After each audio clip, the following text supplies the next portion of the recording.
Hello everybody.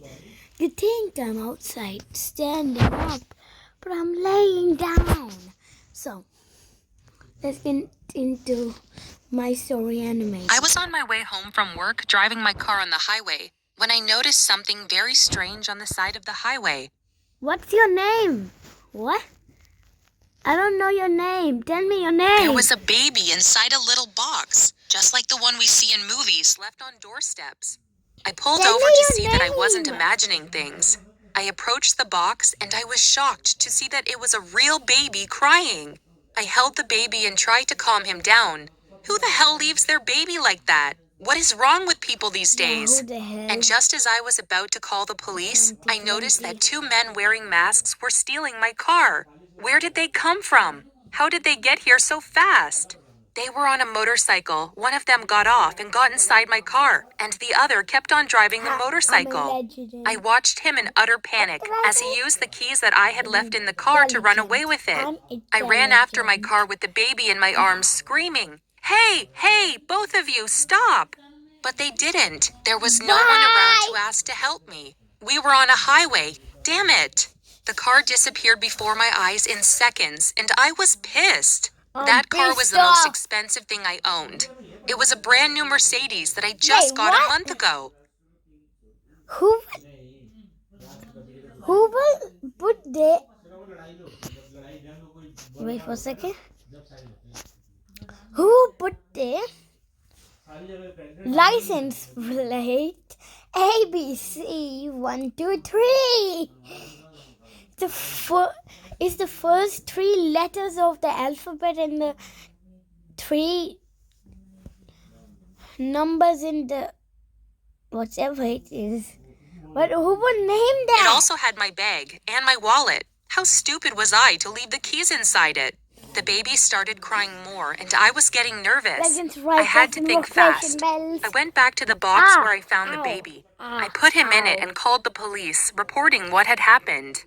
They told me to wait. Thankfully, there was a bag that had the baby's things. I made him a bottle the way I remember from the time I used to babysit. He calmed down when he started to eat, but I couldn't. I wish someone would come to take him so I can go look for my car. An hour passed. The baby was sleeping in my arms, but no one showed up. No one came to take the baby.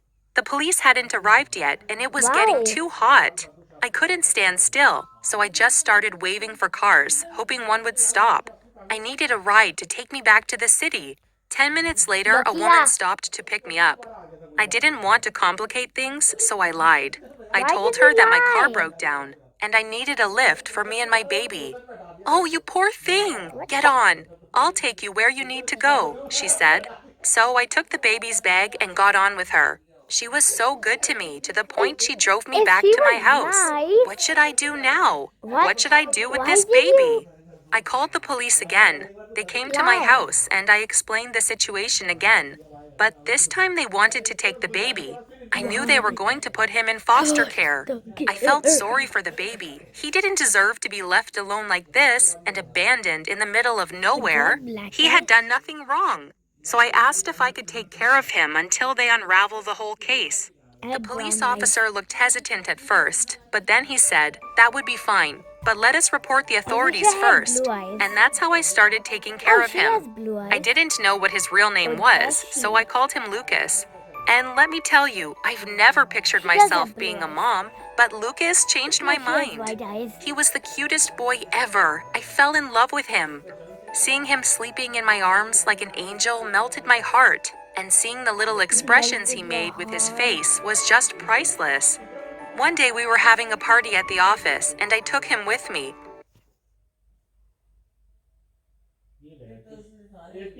Wait, what? An angel melted my heart, and seeing the little expressions he made with his face was just priceless. Are you demonetized? That you meant? One day we were having a party at the office, and I took him with me. Everyone was happy to meet him, but Trey, my boss, held him and He's his dad! I know it. refused to let him.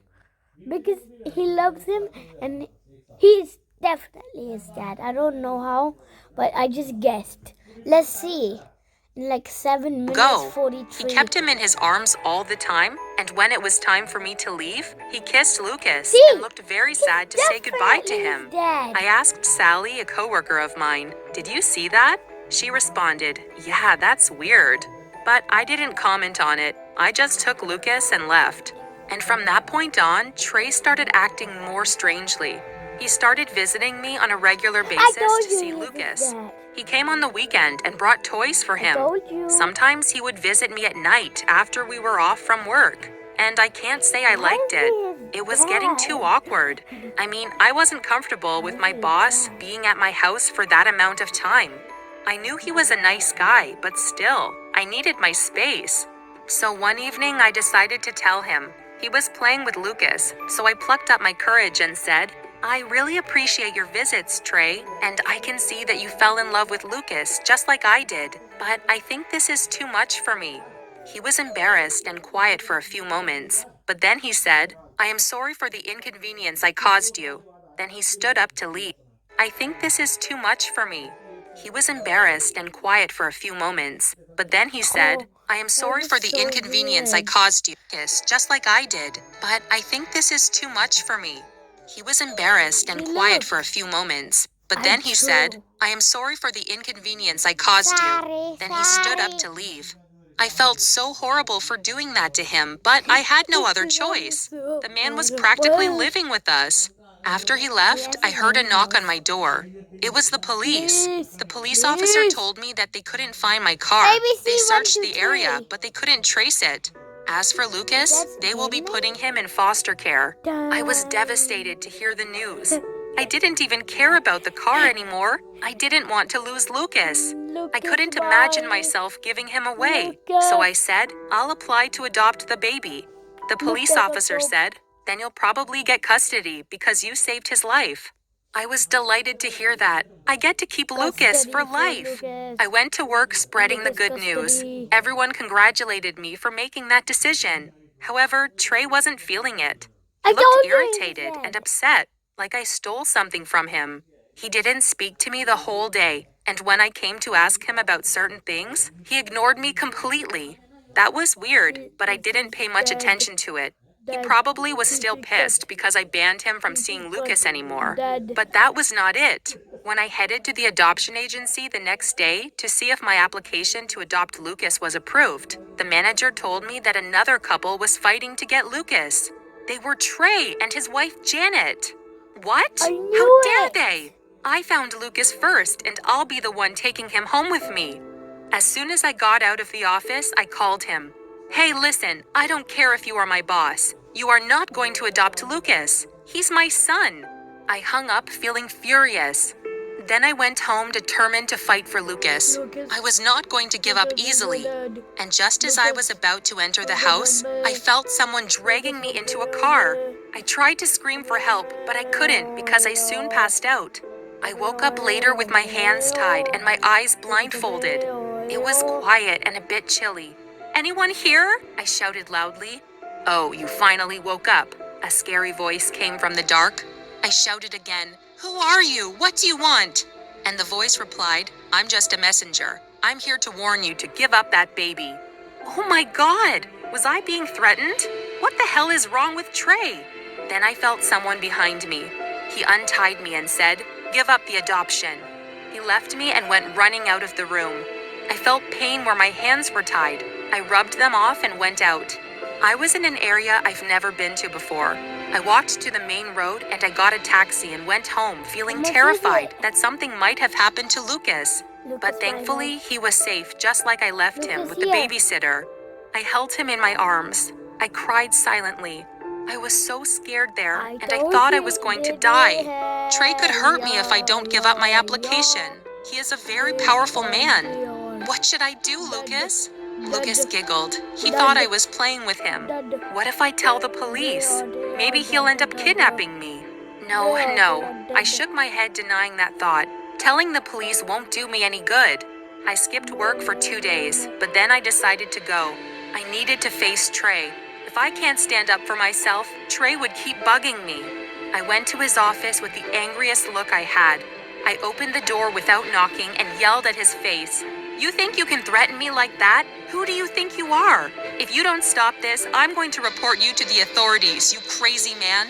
Surprisingly, Trey stared at me for a few seconds and then said with the most broken tone I've heard in my entire life, 20 years. I yelled, "What?" He said it again. "For 20 years, my wife and I have been trying to have a baby. We've been through it all."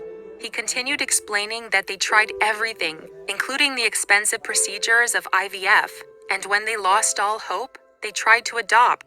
However, because they were old, they were always the last on the list. The minute he saw Lucas, he fell in love with him. And when he overheard my conversation with the police, he realized that he had a chance. So he went for it.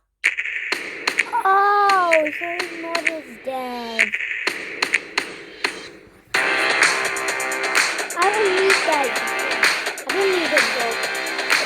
We go big, we go bold. I don't want to go bold. It's JB Hi-Fi's mobile madness with crazy deals on the latest phones. Like the Samsung S10 crunched to $899. That's nuts. Or the Samsung S20 Plus a crazy $1199. And get $100 off iPhone 11. JB, you've done it again. What? I'm so sorry for what happened yesterday. I told the man to threaten you, not to kidnap you. And I understand if you want to report to the police. I was just desperate. He was feeling guilty. Somehow, I felt sorry for him, but I didn't show it. I just said, "I'm not going to give up Lucas. That's my final answer." Then I left his office. That day, Trey dropped his application, and I felt like everything went back into place again. However, a week later, while I was shopping in the mall, I saw You're Janet, fired. Trey's wife. She was looking at the baby's clothes at the display window. She was sad, almost heartbroken, and for no reason at all. I felt guilty. I couldn't stop thinking about her all night. The next day, it was my turn to go sign the final papers that would guarantee that Lucas would be mine forever. But when the judge asked me, "Are you 100% sure that you want to adopt this baby?" I found myself saying, "No, I don't think so." Everyone was shocked. The judge's face turned red, thinking that I was playing a joke. But I felt it in my gut that I was doing the right thing. Lucas was not supposed to be mine. I can be a mother in the future, but now it was right for them to get Lucas. Trey and Janet got Lucas. They were crying when they held him for the first time. Trey came to me and hugged me, saying, "You have no idea what this means to us. You I can wanna come to get a see raise. him anytime you want." I choked when I said, A raise. "I just hope you take good care of him. He was my first son, you know." Trey smiled and said, "That's for sure." Trey wanted to reward me in his special way. He hired a private detective to look for my car. I woke up one morning to find it parked in my driveway. I'll be taking care of this baby then. What do you think of my story? Let me know in the comments down below. And don't forget to like and subscribe to the channel. Why am I crying? Why am I crying? Just wipe that off. I was sure when I was 1 day old. What is this? 1 day old, you can't. My name is Taylor Myerson and my business is Opulent Construct. I always had an interest And you're in not container having homes, to being on specify site only and able to 1 open day up old. projects on QuickBooks.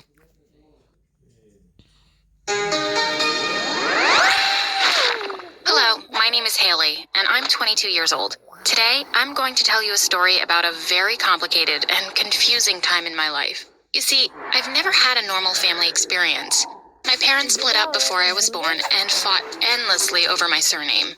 My dad sued me when I was a child, which led to an insane trial that lasted from the time I was a few months old until I was 5. Growing up in that family wasn't easy, and now that I'm in prison, I can see why I've made some choices of mine, especially after my mom told me a secret she had kept from me my whole life about what my dad has done.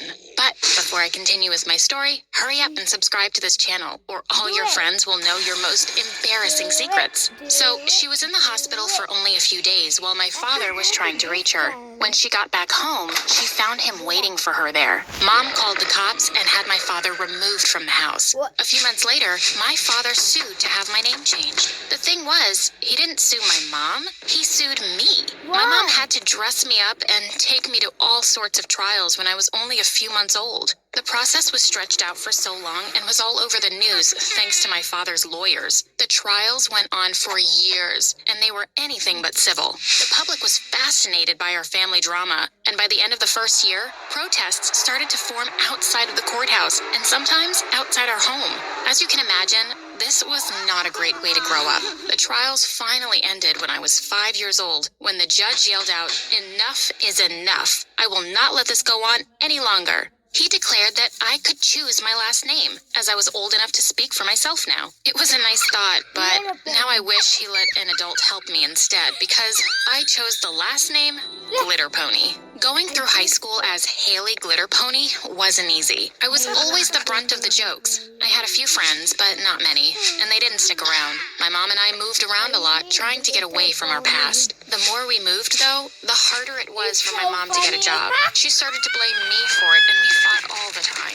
We lived in a new city every year, sometimes 2 a year, and she always threw it in my face. By the time I was in high school, she had to work 2 or 3 jobs to support us. She left well before I was up in the morning and came home extremely late at night, exhausted and cranky. I'd ask her how her day was, and she'd always respond with some level of disdain. Most commonly, "I used to be a nurse before you and your drama came along." I would do my best to sit in silence or leave the room, but once she was in her room with her TV on, I snuck out. It didn't matter where I went. I could just even go sit in a park. I just had to get out and do it on my own terms. One day, I met some people my age in an alley hanging out. They were clearly part of the tough crowd, and I wasn't sure that I could convince them I belonged enough for them to talk to me. I did everything I could think of to convince them I was just like them. I talked tough and even lied and said I had done a bunch of stuff I hadn't, like shoplifting.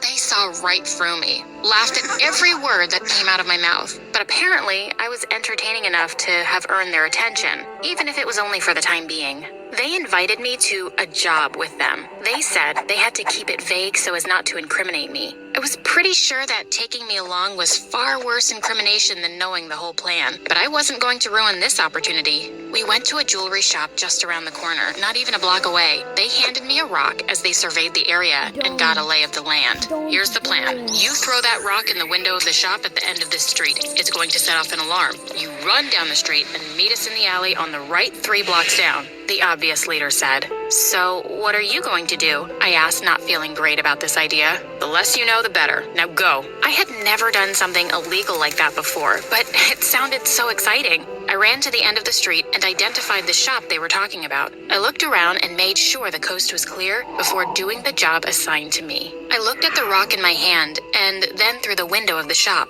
I felt bad about it, but I excused it by saying they probably had insurance and the owners were probably abusive to their employees anyway. No one's innocent, right? What are you waiting for? I heard coming from down the street. It was now or never. I threw the rock and a piercing alarm began to sound. I ran faster than I've ever run before. I did my best to count the blocks so I knew I was in the right alley. But my heart was pounding so fast and I was so full of adrenaline that I couldn't think straight. I stopped in the first alley I found, careful to crouch down behind anything I could find and keep to the shadows.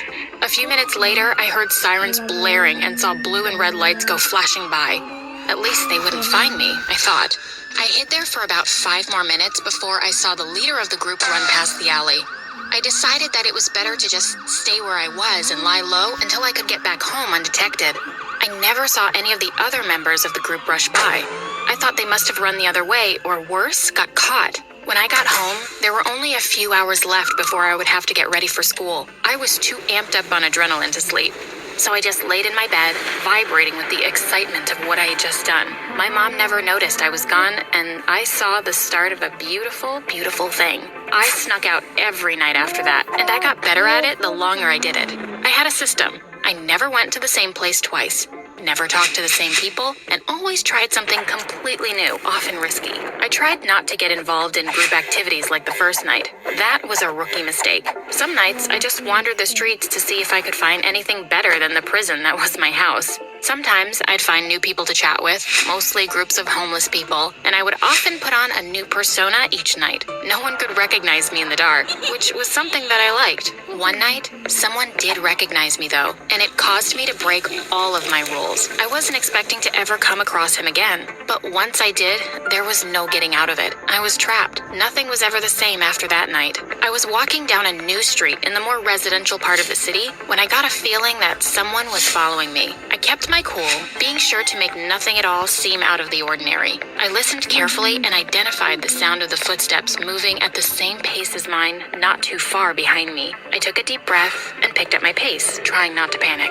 I couldn't possibly imagine who might be following me. I had done all sorts of unspeakable things during my night excursions at this point, but I had always been careful to remain unidentifiable. Who was following me? I kept walking with my eyes glued to my feet and the sidewalk. If I just kept to myself and walked quickly, maybe I could get myself out of this situation safely. I couldn't have been more wrong. As I turned the next corner, I felt a hand get a firm grip on my shoulder and pull me backwards. I had been walking so fast that the shock almost caused me to fall over. The grip never loosened though. I started to scream, but before I could muster a sound audible enough for anyone close by to hear it, a hand covered my mouth tightly. "Keep quiet," a familiar voice said sternly. The person pulled me into a dark alley and pinned me against the wall. There wasn't enough light for me to identify who it was, but I knew that voice. Who was this person? "Look, I'm not gonna hurt you. We need to talk, but in order for us to do that, I need you to not scream. Can you do that?" I nodded my head as best I could, and he freed my mouth. I didn't scream, and he let out a sigh of relief. "You don't know my name, but we met a few weeks ago," he sighed. "I handed you a rock." I was confused for a minute before it hit me. This was the ringleader of the robbery on my first night sneaking out. But how did he find me? "Look, I just need enough money to bail my friends out, that's all. Without my crew, there's no chance in hell I'll get enough. I need some help." "What is it exactly you want me to do?" I still didn't have the slightest clue how I could be of any help to him at all. "I won't ask you to do what I do, that's too much. But if you could just keep being a distraction for me, maybe I can pull enough jobs to get them out of jail." "If you don't join them there first," I said with a little more sass than I had intended. "Hey, I have to try, don't I?" I respected his loyalty to his friends, but I didn't think his plan could ever work. I never expected what would happen next. I followed him down the street to the store he intended to rob. "What do you want me to do?" "Like last time, I need you to break a couple of windows, then run like hell." I only broke one window and I wasn't too crazy about it. I lied. "They've got insurance and all the owners are all major jerks, if that helps." "You're just saying that. There's no way you know all of these store owners," I said, calling his bluff. "All the richer jerks," he said, handing me 3 large rocks. I took the rocks and sighed deeply. What choice did I have? I confirmed which stores to hit, so I was sure an alarm would sound. I took a deep breath, steadied myself, and ran the fastest I've ever run in my whole life. I took aim as I ran and made sure to throw each rock with enough force to truly break the windows. I didn't stop running until I was only a few streets from my house. I thought about hiding out and watching to see if he had enough time to get away, but I didn't want to risk it. When I got home, my mom was sitting in the living room waiting on me. She had turned all the lights off and hidden my room so that when I snuck back in the window, I'd think I'd gotten away with it again. As both my feet touched the ground, a light flicked on and my mom appeared. "Just where were you all night?" my mom said, sounding madder than I've ever heard her be. I swallowed hard and steeled myself. I could handle this. "Is that any of your business?" I asked, trying to sound more confident than I felt. "Excuse me," my mom yelled. That was definitely the wrong thing to say, but I didn't back down. I couldn't. I said, "Is that any of your business?" I said with an attitude. "You little," she yelled, unable to say the word I knew she wanted to. "What in the world has gotten into you? You were never a walk in the park, but my God." "I was never a walk in the park? Try being blamed for something that happened to you when you were a kid." I wish I could storm out, but she stood between me and the door, and it was my room. I had to just stand my ground. "I don't blame you for that. I blame your father. I've told you that. I do blame you for this attitude and your recent behavior, though. That's for damn sure. You've said that, but you've never once acted like it. Get out of my room, Mom. It's far too late to pretend like you care now." I ran to my bedroom and slammed the door, collapsing on the bed in a sobbing heap. Later, I heard my mom talking in the other room. I creeped to my door and cracked it open so I could listen in on her conversation. "I know, Mom, but I just can't tell her. It's not right," I heard her say. It was bad enough that the trial went on long enough for her to remember it. I'm not going to let her know that anything could be worse. My heart started beating faster and faster. What could be worse than that? Look, I'm not going to tell her that her father assaulted me. I'm not. She's already traumatized enough. I did my best to keep this away from her as much as possible and let her have a normal childhood. She already has a bad enough view of her father. She deserves to have at least something to hold on to. I pushed the door closed gently and sunk to the floor. I hugged my knees and started crying harder and harder. How could I have been such a bad daughter? I had to do something for her. I had to get her forgiveness. I made a plan to steal a diamond ring and matching earrings from one of the jewelry stores I had seen the boy rob. I knew how to create a distraction for them, where the things were, and the way in and out without getting caught. I had observed it happening enough. The job went off without any complications at all. I conveniently found the boy I had previously helped hanging out in the same alley where he was the first night I had seen him. He agreed to be my distraction since I had helped him before. He offered to pull off the job for me, but I didn't trust him to give me the items he had stolen. When I got home, I wrapped the beautiful jewelry I'd gotten in a nice gift box. Since I had stolen them, they weren't in one of the jeweler's boxes, so I dug around my room in the hopes of finding some old ones. I was so excited to give them to my mom. I knew they would make her so happy and that she would forgive me instantly. When I got home that night, I gave her the jewelry I had stolen for her, and her reaction was even better than I had hoped. Her eyes teared up immediately, and she gave me the biggest hug she ever had. Oh, honey, how could you ever afford these? This is so unbelievably sweet. You did not have to do this. I found a good deal. Don't worry about it, Mom. You deserve it and more. I'm so sorry. Please forgive me. We hugged and cried, sharing a beautiful moment together. That night, we watched our favorite movie and ordered a delicious dinner. We stayed up until the early hours of the morning, talking and laughing at silly movies. The next afternoon, we were woken up by a pounding on the door. Police, open up. Mom rushed to the door, having no idea what was going on. My heart started to pound. I was certain that the jig was up and I had been caught. There must have been a security camera somewhere, I thought, and now I was busted. When my mom answered the door in the jewelry I had taken for her, the police immediately arrested her. They told me that she had stolen the jewelry and that I would have to go live with my father. I knew I couldn't go live with him. So after the police left, when I was supposed to be waiting on an agent to come take me to my father, I ran away. I ran to the prison to see my mother, to confess and ask her what to do. When I got there, she told me she knew about everything, but she wasn't going to tell the police. She held back tears as she told me to run and lay low. I sighed. I knew what I had to do. I went to the police and confessed everything. They arrested me on the spot and released my mother. She couldn't believe what I had done. Through her tears, she said, "This was too much, Haley. I just wanted a normal life for you. I get to talk to all the weirdos that I want. I don't have to escape at night to explore and act out. Any new adventure I need can be found talking to the people around me." Okay, so feeling good today, so let's watch another one. My mom is a thief. Okay, my mom.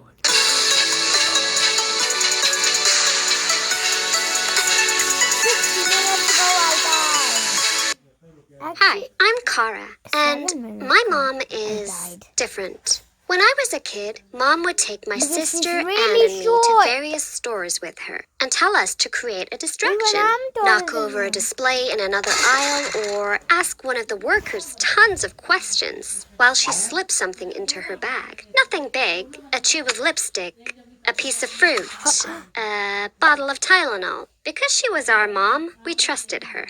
We thought it must be okay for adults to do things like that. She did it in church, too.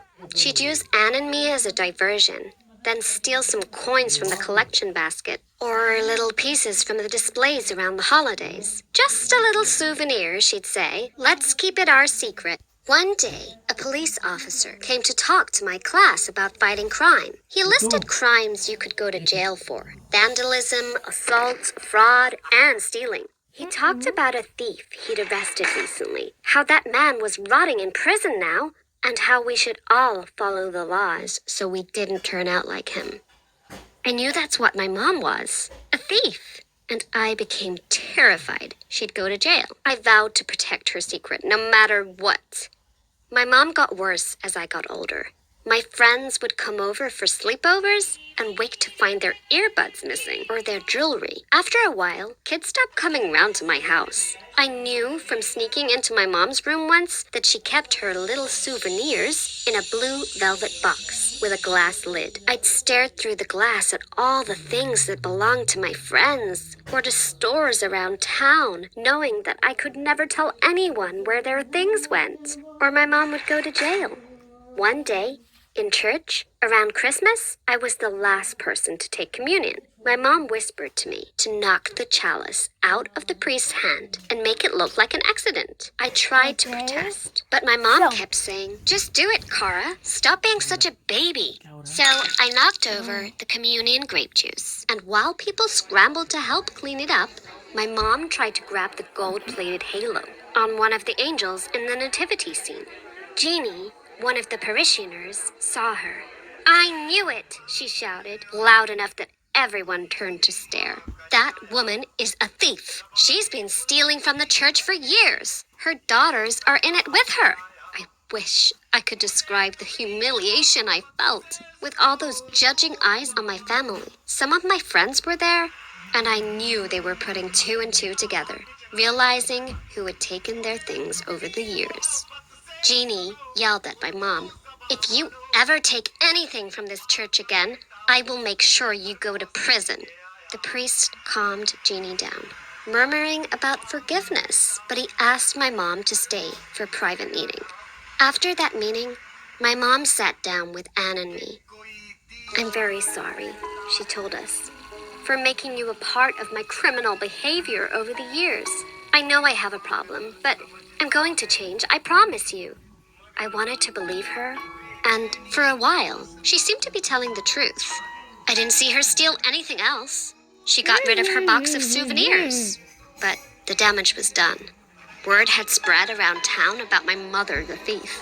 Neighbors whispered when I walked by. Kids at school teased me. The owners of shops around town kept an extra close eye on me. Once, at the convenience store, I picked up a candy bar and was trying to find my money in my bag. "Don't you dare put that in your bag," the cashier yelled at me. "I knew you'd turn out just like your mother." I dropped the candy bar and fled, humiliated. For years, I didn't have any friends. I was just that girl whose mom was a thief. One night, desperate for socialization, I attended a Halloween party that basically my whole school was invited to. I figured if I could wear a mask, maybe nobody would recognize me. I ended up talking to a really hot guy, Jeff. We really hit it off, and I was so happy to be talking to someone my age, a hot guy, no less, that my heart was soaring. "What's your name again?" he asked, finally. I knew I couldn't keep up the ruse. "Cara," I told him. "You know, the girl whose mom is a thief." To my surprise, he didn't say anything mean. He just asked how my mom was doing. "Better," I told him. "She hasn't stolen anything in a long time. She's really trying to change." I was shocked. A couple of weeks later, when Jeff asked me to the prom. Was he serious? Jeff the killer. Asking me, the freak, the outcast? Don't go. I was He's gonna kill you. so excited. Maybe my life was slowly changing for the better. I even let my mom help me pick out a dress. When Jeff arrived the night of the prom, I was giddy. He gave me a corsage, then cracked me up by immediately asking where the bathroom was. He said he was so nervous about going out with a beautiful girl like me, he had to pee. But as we were getting ready to leave, he said, "Oh no," and ran back to the bathroom. When he came out, he looked upset. "Where's my ring?" he asked. "I took it off when I was washing my hands and set it on the bathroom counter, and now it's gone." His ring was a class ring that had belonged to his father, who had passed away when he was 12. I checked the bathroom, but the ring wasn't there. My face started to burn with anger and embarrassment as I realized what must have happened. Jeff realized too. "Your mom took my ring," he accused. "No, she didn't," I said, panic rising in me. I knew she had taken it, but I couldn't let her go to jail. "Don't say that about my mom. You're defending her?" he asked incredulously. God, you're just as messed up as she is. Did you really help her steal things all those years? I couldn't deny it. I had helped. My heart broke as Jeff stormed out of the house. My mom found me crying in the foyer. What's wrong? She asked. Ugh, stuck in this art class with Miss Mayweather. I'm gonna insult her. She's a sausage jockey. Ooh, principal didn't like that. Guess what, Mr. Principal? You're a putz. Oh, expelled. I can't. You're what's wrong, I screamed. You stole Jeff's ring, and now he hates me. She looked shocked. I swear, Kara, I didn't take it. Yes, you did. Stop lying to me. You've been a liar and a criminal my whole life. And you've ruined everything. Kara, but I didn't want to hear any more of her excuses. I ran to my room and slammed the door. My mom and I didn't speak for days. I avoided her like the plague. I figured Jeff had told everyone at school about my mom and the ring, but people didn't treat me any worse than usual. At least Jeff hadn't blabbed. One day, I was washing my hands in the bathroom when I saw something shiny in the tiny crack between the counter and the wall. I reached in, my heart pounding. It was Jeff's ring! I stared at it in shock. My mom had been telling the truth. Jeff must have knocked the ring off the counter by accident. I sought my mom out and held up the ring. I found this in the bathroom. I'm sorry I didn't trust you. I didn't give you much reason to, she said. I know I made it hard for you to live a normal life for years. It meant a lot to finally hear her say it. I didn't know if I was completely ready to forgive her. I was still hurt by her actions, and by the knowledge that even if I had told Jeff about the ring, it wouldn't change the things we'd said to each other. But her apology felt like the start of a much-needed conversation that might be the beginning of my more normal life. I'm wanted. Why is there so many wanted stuff? I'm not wanted. Hi, Now on ABC iView, join the fight for Planet A. Who's ready for a climate challenge? We look at the many changes. I know everyone thinks that their family is weird, but let me tell you about all the crazy stuff that happened to me last year. Then you'll realize that your family is probably pretty normal. I'm Ellie, and I'm just a regular 17-year-old girl. I live with my mom, Carol. My dad died when I was young, so it's always just been my mom and I, and we're really close. One day, about a year ago, I needed to find some old clothes for a school project. I was studying textiles and needed some old clothes to upcycle. My mom was out, so I couldn't ask her for any, but I thought there might be some in the attic. I hadn't been up there before, and I was surprised how much stuff there was. I found lots of boxes of her old stuff. As I was looking, I found some old photo albums. I opened one and had a look through. It was pictures of Mom when she was young, only a bit older than me. It was so cool to see these pictures. I'd never seen them before, and Mom never spoke about life before I was born. I wondered why she kept the album in the attic instead of the house. Then I saw some pictures of when she was pregnant. It was weird. She looked much younger in the pictures than I thought she would be. She was 41 when she had me. Yet here, she only looked about 20. Then I realized she must have had a baby many years before she had me. I turned the page and saw a picture of her holding a baby dressed in pink. But it wasn't me. There were pictures of this baby growing up, and as a child, I had an older sister. By now, I had forgotten all about finding old clothes. I took the photo albums out from the attic and carried on looking through them. When Mom came home, I confronted her with the albums. When she saw them, she looked so shocked. She started shouting at me for snooping through her things. I asked her if she had a baby before me, and she said yes. Before I was born, she had a girl called Melanie, who was her first child. She lived here until she was 18. Then Melanie did something terrible and ran away from home. That was the last time Mom had seen her. Mom grounded me for going through her things and said she would never talk about Melanie again. But I couldn't believe I had a big sister, and Mom had never told me. I was so angry at my mom that I didn't talk to her for ages.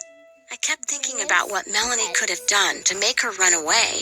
Maybe she was an arsonist or shoplifter. But whatever it was, I couldn't believe it was so bad that Mom had never told me that she existed. I had a right to know. A few days later, Mom was cooking dinner, and I mustered up the courage to ask her more about my sister. But when I mentioned her, Mom got so angry she knocked the pan of spaghetti all over the floor. She shouted at me to go away and to stop asking questions. I ran to my room and locked myself in. I realized that if I wanted to find Melanie, then I would have to do it myself. I went onto the computer and searched for Melanie Harding. I found loads of Facebook profiles of people with that name. I scrolled through the pictures looking for the right one. Then I saw her. She had blonde hair and the same bluey gray eyes that both Mom and I have. It was her. It took me a while, but I managed to drum up the courage to send her a message. Hey, my name is Ellie. I'm looking for a Melanie that I'm related to. I wondered if that is you. I would like to get in touch. I pressed send. The next day, I kept checking my phone to see if she had seen it. It said that she had read the message, but she didn't respond. I felt so weird. Why wouldn't she want to get in touch with me? Then late the next night, I got a message back. Hi, yes, I'm that Melanie. I'm sorry I've never been in touch. I just thought it would be easier for everyone that way. Anyway, I hope you are well and happy. M. I was so pleased that she responded. Over the next few weeks, we sent messages back and forth, talking about each other's lives. She told me that she worked as a receptionist at a doctor's office in the next town. She lived with her boyfriend, Mike, and 2 cats. We had loads in common. We both loved strawberry ice cream and Disney films, and we both hated spiders. I didn't talk to her about our mom or ask why she left, with the conversation being so good. I didn't want to rush into anything serious, even though I was dying to know. Then one day, Mom found out. I had left my phone downstairs in the kitchen, and Mom had seen a message from Melanie pop up on my phone. She shouted at me for going behind her back and threatened to ground me. But I shouted back and told her that she shouldn't have lied to me and that she was a terrible mom. I grabbed my bag and stormed out of the house. I knew where I had to go. I wanted to find Melanie, so I caught a bus to the next town to find her. I didn't know the name of the doctor she worked for, so I just went from one office to another asking about Melanie. Then I walked into one and saw a woman on the phone. She looked like an older version of me. It was her. I stood in a corner and waved to her. I thought that she would be pleased to see me, but when she realized who I was, she looked scared. When she got off the phone, she walked up to me and asked me what I was doing at her workplace. I told her that I wanted to surprise her. She told her colleagues that she was taking a break, and she took me to a coffee shop down the road. When she sat down, she told me that I shouldn't have come looking for her. I felt so crushed.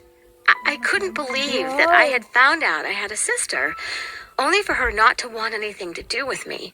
I asked her why she left, and she said it was because she knew that Carol would be a much better mom than she could have been. I wasn't expecting her to say that. I stood up, knocking my chair over. People in the cafe turned and looked at what was going on, but I didn't care. Wait, I don't understand. Does this mean you're actually my mom? I shouted out. Oh my God, what do you mean? Melanie said. She tried to get me to sit down so she could explain. I don't think she wanted to make a scene, but I didn't care. I shouted at her to answer my question. Yes, she said. I'm your real mom. I don't get it. I shouted back at her. My mom's Carol. Melanie shook her head and told me the truth. Carol is actually her mom, not mine. I couldn't believe it. The woman I thought was my mom all my life was in fact my grandma? I don't believe you. I screamed as I ran out of the cafe crying. I ignored Melanie running after me. I never wanted to see her again. I caught the bus home in tears. Why would Melanie say such a horrible lie? When I got home, I saw a police car outside of my house. Oh my gosh. While I was out, something had happened to my mom. The front door was open, and I ran inside to see a policeman in the lounge, and my mom sat on the sofa crying. I ran in and gave her the biggest hug and asked her what was wrong. She told me that she was so worried about me running away, she had called the police. Oh, when the police realized everything was okay, they left. Mom and I had a long talk that evening. I told her what Melanie told me, hoping Mom would tell me it was all a lie. But she shook her head and cried. She said, I was now old enough to learn the truth about our family. She told me that when Melanie was a teenager, she had got involved with the wrong people and had got addicted to drugs. She had even stolen money from her. She moved in with her friends, and Mom hardly ever saw her and couldn't help her. Then one day, Melanie turned up on her doorstep with me. I was only a few days old. Melanie said she couldn't cope with me, so she left her with Mom.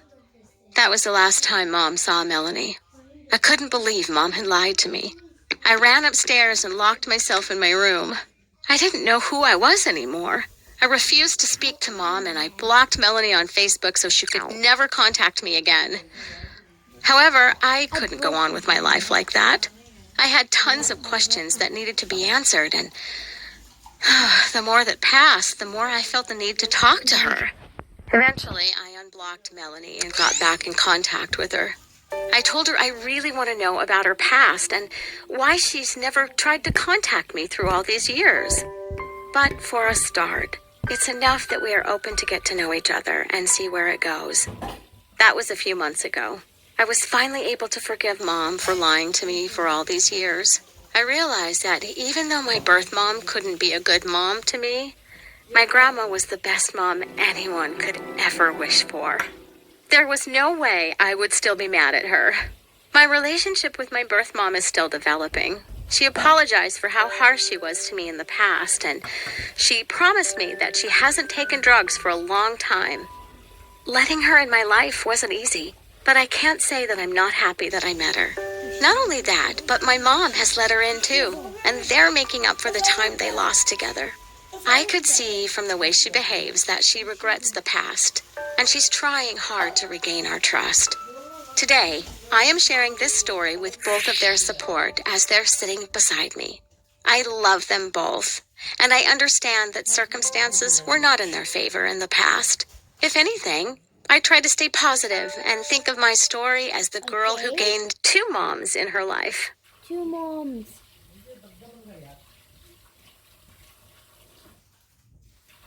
So, First, turn your head to the left. no. Then, turn your head to the right. If someone offers you ice cream, donuts, or cake, I don't want ice cream.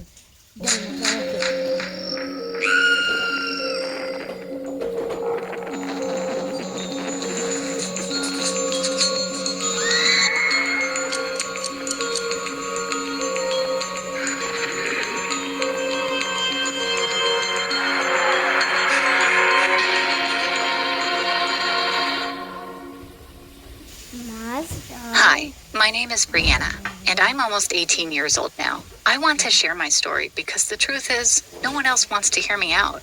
Maybe I'm just trying to connect with someone, anyone, but really I have no other choice. No one else will talk to me. Things haven't always been that bad though. I actually used to be the most popular girl in school. Everybody loved me. Not only my friends, but my teachers too. I never knew what it felt like to be alone before. You might wonder, why did everyone like me so much? Well, it's because I used to be really nice to everyone. Although my life looked great for some, it was far from perfect. My problem started with my own family. You see, my mother and my father gave me all of their attention growing up. They would always say, "There is something special about you, Brianna," which kind of pissed off my sister Chloe. We didn't really get along, to be honest. I always had the feeling that she didn't really want to talk to me much. She preferred to live in her own little world with her books and her games. But one day, everything changed. She started hanging around with me more, and it was like she wanted to become my friend after all these years. After a while, our relationship changed so fast. One minute, we were practically strangers, and the next, I was surprised by how amazing my little sister was. I found out that Chloe was actually a really interesting and funny girl, and we had so much in common. She sounded just like me. She walked like me, and we both had the same fashion sense. People began asking us if we were twins, which would always make us laugh. But then it took a turn for the worse. I soon realized that Chloe was mean to others, and I didn't really like that. My friends didn't like it either, and I can't blame them, really. My parents felt the same way, too, sometimes. They used to tell her, "You should be nicer, like your sister." I didn't worry too much about it, though. I wanted to believe that one day Chloe would change or grow out of her mean behavior, but I never imagined my sister would turn into a horrible monster. This is how it happened. One Friday night, my friends invited me to a party. I got all dressed up and I was so excited, but then Chloe came in looking upset. She asked me where I was going. When I told her, she asked if she could come with me. I thought it was a bad idea because Chloe didn't fit in with my group of friends very well, and they didn't really like her. But I didn't want to be mean. I thought I could stay with her for most of the night and stop her from being nasty. So I said she could come. It was such a mistake. On our way to the party, I tried to talk to her as nicely as possible to tell her that soon she'd have to try and find her own friends. And then she said something I never expected. She replied, "Why should I find new friends when I have yours?" And I thought she was just being a little naive. I didn't truly understand what she meant then, but now I do. I walked into the party with high hopes, and I wasn't disappointed. The party was crazy. As soon as we arrived, a group of my friends came to me and took me from Chloe. We had such a great time, and I tried to keep my best to keep an eye on my little sister, but whenever I looked over at her, I noticed that Chloe did nothing but give me the stink eye. Then the night got crazier and crazier. My sister came to me and gave me a drink. So in the kitchen there can be a massive glue.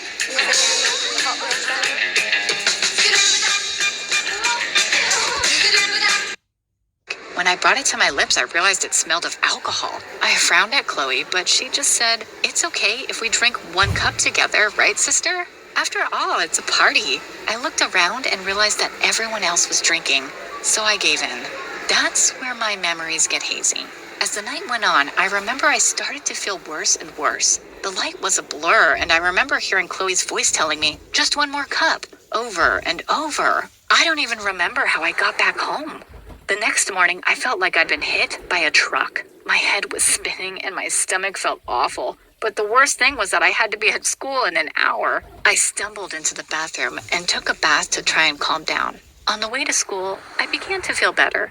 But at school, there was an even bigger surprise waiting for me. Can you try to imagine how it feels to be the most popular person at school and then wake up one morning and everyone suddenly hates you? Sounds awful, right? Well, that was how I felt when I got to school.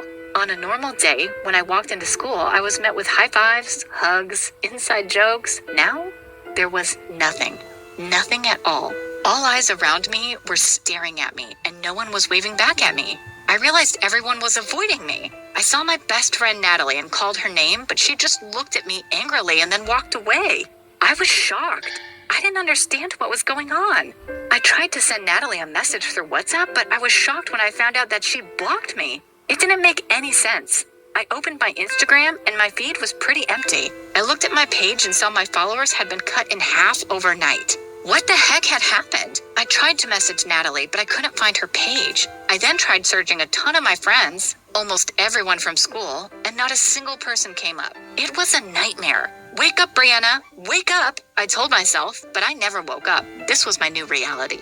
I began to search for answers. Clearly, it wasn't just Natalie who was upset with me. It was so many people. Why had they all blocked me? Was there something wrong with the app? Or had someone messed with my account? But no, what happened was so much bigger than that because I also found that everyone blocked me on Facebook and Twitter. I suddenly felt really small. Why? I kept asking myself. My whole body was shaking when one of the meanest girls in school came up to me and said in a nasty voice, "How do you feel now that you've turned from a school princess to a nobody? Everybody hates you. You're so racist. I hope what you did yesterday was worth it." My shaky hands dropped my phone in shock. I watched in horror as the screen smashed and it flickered off. Oh my God, it was broken. I ran up to another friend of mine named Kaylee and asked her what the heck was going on. Kaylee slammed her locker on my face. "Don't act like you don't know. It won't help." She spat and then she scoffed off her shoulder and left. The world around me was a blur and I felt like I was going to cry. Then it hit me. I had done something last night while I was drinking. But how had I done something to this many people? How was that even possible? What happened to me was totally shocking. But the biggest shock ever was when I saw Chloe walking down the hallway wearing my clothes and meeting up with my friends. She even started whispering, laughing, and looking at me. I tried to talk to her, but she completely blanked me. The day passed in a blur. I felt so ashamed and angry. It was like I was burning from the inside. When Chloe got home, she started to talk to me like nothing had happened. I asked her why she ignored me in school today. She looked at me for a while and then said that she ignored me because she was so ashamed of what I did yesterday. I cried and cried, tears falling down my cheeks. What did I do yesterday? I don't remember. I told her. She laughed. Maybe this will help, was all she said before she showed me the video that caused all this. In the video, I watched as my drunk self started talking about my friends in a rude way, imitating them and calling them mean names. The things I said sounded so racist. What was wrong with me? I didn't believe what I saw. This could not be me. Even deep down inside of me, I'm not that evil. But how could I argue with proof like that? After I found out about the video, the days passed painfully. I went to school each day to be shoved by a different person, picked last in class, and made fun of by someone I used to be cooler than. One day, my principal called me into his office. I felt a wave of relief. He was going to make this stop, surely. He was going to get my side of the story and help stop the bullying. Instead, he showed me page after page of things that I had supposedly posted about the school. Horrible, threatening things. I couldn't believe my eyes. I started to tear up. I tried to explain to him that I didn't post anything on Facebook recently. I told him that my phone was broken and that I hadn't been on my computer at all in the last day. But the principal didn't believe me. He called my mom and told her everything. I was suspended. And my mom, like everyone else, believed all the lies. I didn't know what to do. I didn't want to go home anymore. So I sat in a nearby park. I couldn't believe that I would ever say such bad things. Was I a bad person deep down? I didn't even know I had ever thought those things about my friends. All I had were my friends. Without them, I felt empty. I was looking at the grass when Bradley, a guy from school, approached me. He didn't look angry or upset. Actually, he looked happy for some strange reason. He told me he'd been looking for me everywhere. I looked at him beyond confused. Bradley and I had rarely talked before. As if that wasn't weird enough, he put his arm around me. He told me he had always wanted to be with me, and he was relieved I felt the same way. I didn't understand. I had never told Bradley I wanted to be with him. NIB members can now access and claim on telehealth consultations for a range of services included in their extras cover, such as... To be honest, Bradley was a cute guy, but he was definitely not my type. He told me our conversation last night had meant the world to him. I froze. Our conversation last night? My phone had been broken for days. I hadn't dared go online since the first day in case people were mean to me. I asked if he was sure I messaged him last night. He showed me the messages from my Facebook to his, and there they were, all from last night. Relief, confusion, and anger flooded my body all at once. I was so happy that it clearly hadn't been me doing these horrible things. It was someone who was logged into my accounts, pretending to be me. But who could possibly do such a thing? I grabbed his hand and took his phone away. I tried to tell him that whoever was chatting with him yesterday was not me. I didn't confess to him my love to him, and I never will do. I tried to be as nice to him as I could, but he felt that I was playing with his feelings. He looked with anger and said, "Everything that your sister said about you was true. You are the meanest girl I have ever seen." Then he left without looking behind him. I felt so sorry for him, but it wasn't my fault. Then I realized what he'd said. Everything that your sister said about you was true. Those words repeated in my head over and over again. I realized that my sister must have done all this to me. All the evidence pointed to Chloe. But why? I kept asking myself how this happened. Was it my fault? Was Chloe that angry at me? I didn't even know my sister? Now things seem to make more sense. It was Chloe who was with me that night at the party. It was Chloe who wanted me to drink. She must be the person who filmed the video and shared it with everyone. But I couldn't understand the reason. I thought we were close. I even tried to help her make friends, but I never imagined she would end up stealing my friends. I finally went home later that day, and I found her sitting on the couch chatting with my friends. She knew immediately from the look on my face that I had figured out everything. I asked her, "Why did you do this to me?" The tears in my eyes flowed like a waterfall. I told her that she had ruined my life and asked her if she wanted everyone to hate me. Chloe started sobbing almost instantly. She said that it was not about what she wanted, but what I deserved. She said that me and my so-called amazing personality were destroying her life. She felt like she was living her life under my shadow, that even my mom and dad were telling her to act more like me. Chloe confessed that the night of the party, she asked me to mimic the way that she usually talks about my friends. And then she filmed it and shared the video with everyone, so that they would think I was talking about them like that. Chloe wanted to see my perfect life crumble in front of everyone. She told me that she wanted to be the one who was loved by everyone instead of me. She even admitted that she didn't feel sorry for me or even regret anything that she did. At that moment, however, I felt really sorry for her. What she had done was horrible and wrong, and nothing could excuse it. "You're so ungrateful. What is wrong with you?" I screamed. Chloe didn't even flinch. She was so immature. Eventually, I had to do something about the video that was posted. So I made a deal with my sister. I told her to make an apology video, or I was going to make a video that exposed what she did. Of course, she had no other choice, and she ended up recording a video apologizing and telling the truth, and soon enough, it went viral around my school. Slowly, things started getting back to normal. My friends welcomed me back, the principal gave me an apology. My parents stopped comparing me to my sister, and they treated us in the same way. My life was my own again, but with added bonuses. The experience was a rough one, but I'm thankful that we got through it. In the end, kind of just felt sorry for Chloe. Oh yeah, and I learned that I should never drink again. Have you ever been in a situation like this one, where you didn't realize what life was really like for the people around you? Tell us in the comments section below, and don't be afraid to like and subscribe to our channel. I have white eyes. Ugh, my clan leader's just such a jerk. Oh, babe, you should just start your own clan. Do you really think I have what it takes? Wait, what? Have I really been recording for 1 hour? My name's Kelsey, and you seriously won't believe what happened to me. 1 minute, I was living a normal teenage existence. The next minute, my life was flipped upside down, and I had to deal with something so humiliating that even telling you about it makes my skin crawl. Sometimes we find out people aren't who we thought they were. And I was seriously in for a shock when I discovered the truth about this new friend of mine. It all started last summer. All my friends had summer jobs, and I didn't want to be the only one sitting at home doing nothing. It's not like I really needed the money because my family is pretty wealthy, but I was bored. So I applied for a job at a small cafe in town. It was like the cool spot where all the hip people hung out, kind of like a student vibe. When I found out I got the job, I was so excited. The girl who interviewed me was slightly older than me, definitely a student, and she said she really liked my surname and that it was pretty unique. She had the most gorgeous long black hair and tons of cool piercings, and even a tattoo.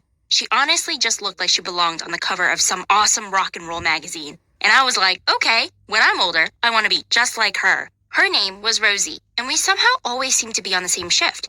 The more I got to know her, the more I realized how much we had in common. She liked all the same bands as me, and she even played the guitar, too. She was studying English literature at one of the local colleges, and I told her that's what I was wanting to study, too, and that my dad was a professor in English lit as well, and maybe she knew him, but she said she'd never heard of him, and then changed the subject.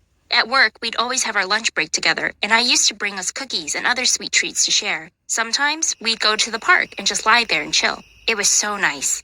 I started getting more and more excited about work, and I quickly realized how much I liked this girl. Rosie was everything I wanted to be, and yet I think there was something more. I was only 15, so I couldn't really understand what I was feeling, but I started to like her.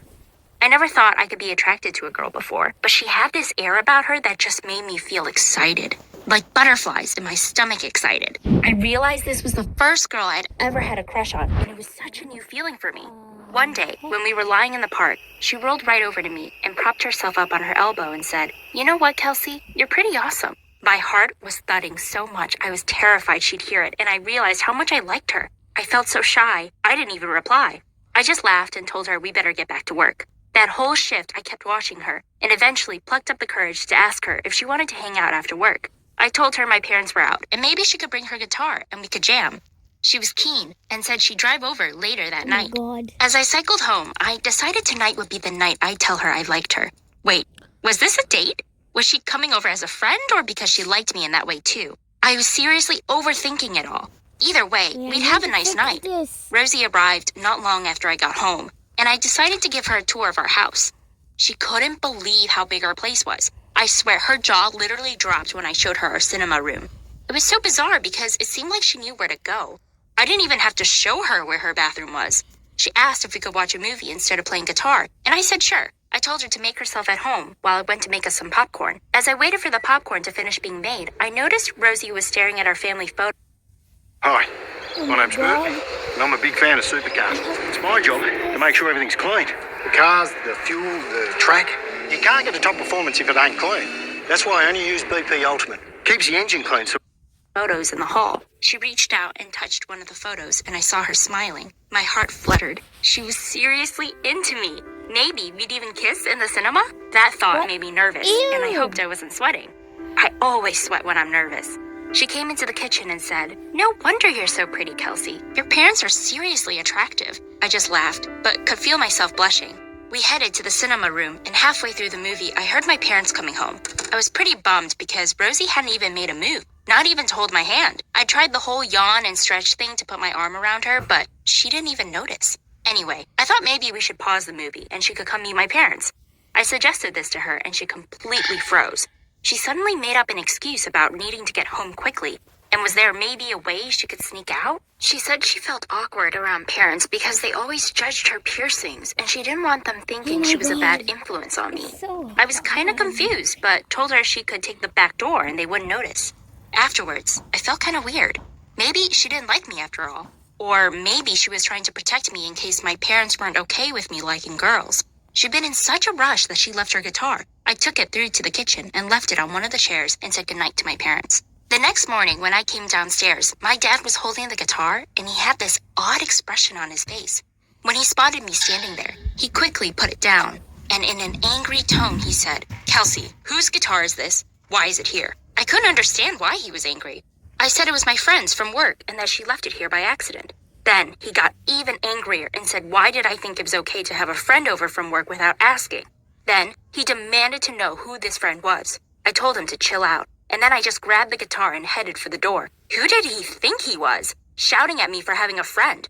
I was so anxious on the way to work. What if my dad just had a sense that I was into this girl? Rosie was her usual cheery self at work and apologized for rushing off the night before. I asked her if she wanted to hang out again sometime, and maybe we could play our guitars for real this time. She said she'd like that, and that she was free that afternoon. I knew my dad would be at work, so I told her to come over. That shift went by so slowly. At lunch, Rosie went out real this time. She said she'd like that, and that she was free that afternoon. I knew my dad would be at work, so I told her to come over. That shift went by so slowly. At lunch, Rosie went out to meet a friend, and so I had to eat lunch by myself. We cycled back to my place together, and I noticed my mom was at home. I asked Rosie if that was okay with her, and she seemed a bit uncomfortable, but said it was okay. My mom was the sweetest woman, so she had nothing to worry about. When my mom met Rosie, she said, "Oh, so nice to meet you, Rosie. You must be Kelsey's new friend that she's been talking about so much. Such a pleasure to meet you." I was not prepared for the way Rosie responded. She had this strange look on her face.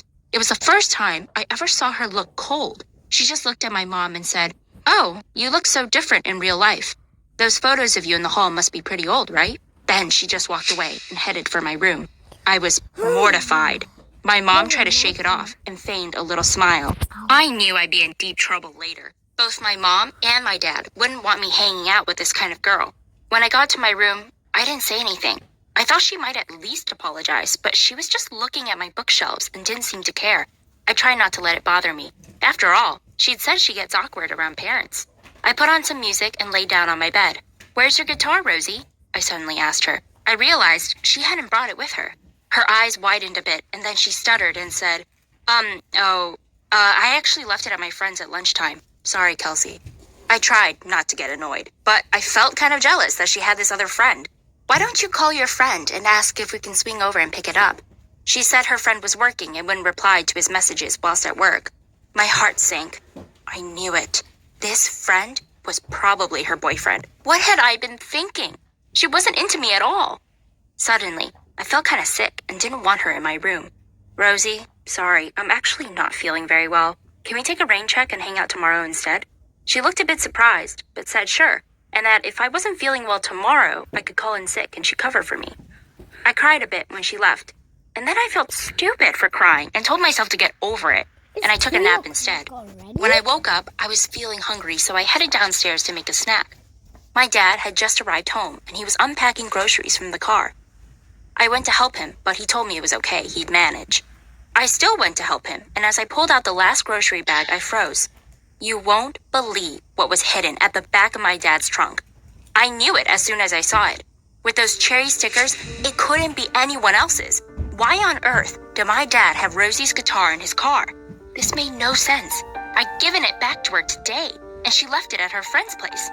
And then it dawned on me, and I felt like I was going to throw up. The way she looked at my family photos, the way she'd insulted my mom, the look of recognition on her face when she hired me and had seen my surname. The fact she studied English Lit. Oh my goodness, Rosie was having some kind of affair with my dad. I felt so overwhelmed. I couldn't deal with my dad right now, and I didn't want to hurt my mom. I knew what I had to do. I jumped on my bicycle and cycled to Rosie's apartment. I'd never been there before, but I didn't even knock. I just barged through the door, and when she saw me, she looked so shocked. I was so angry that I just started screaming at her. How could you? I saw your guitar in my dad's car, pretending to be my friend just so you could get closer to my dad? What kind of sicko are you? He's a married man.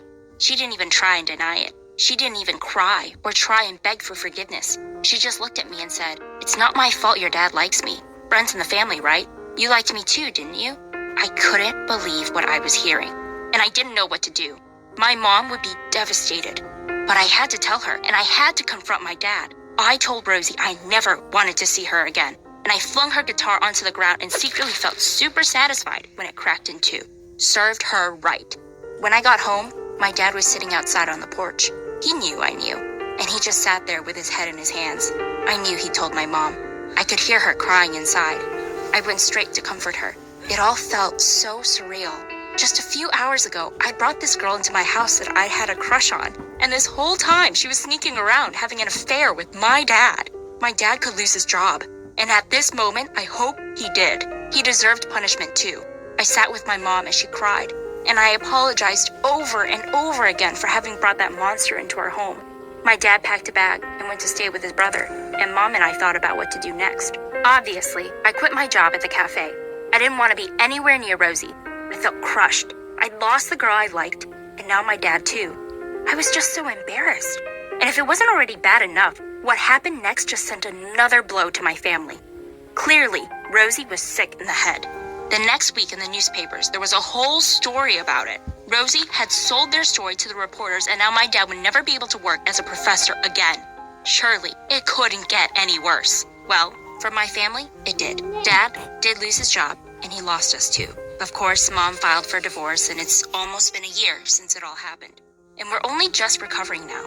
It has been the hardest year, and the newspapers have published all the details. Their affair had been going on for more than a year, and she'd even been to our house before. There was a photo of them in our pool. No wonder she'd known where that bathroom was that time. Honestly, the whole thing just disturbs me so much, and I'm glad it's in the past.